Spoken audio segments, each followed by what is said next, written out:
Did you know that a small percentage of the Sahara Desert is actually made up of sand?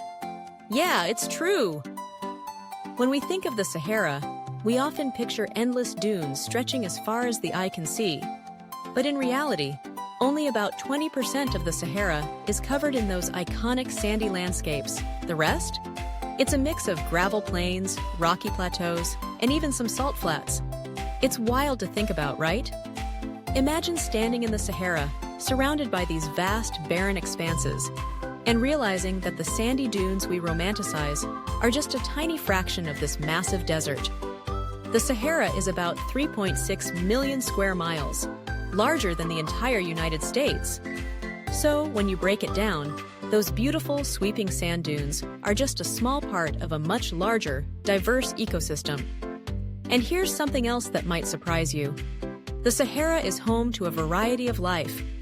From resilient plants that have adapted to the harsh conditions to animals like the fennec fox and the dromedary camel, the desert is teeming with life, even if it doesn't look like it at first glance.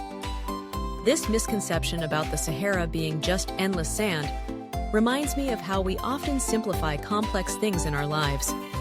We see a big, overwhelming challenge and think it's all one thing, when really, there's so much more beneath the surface. Say, just like the Sahara, our lives are filled with layers, nuances, and unexpected elements. So the next time you think about the Sahara, remember it's not just sand. It's a rich tapestry of life and landscapes that tells a much bigger story. Isn't that fascinating?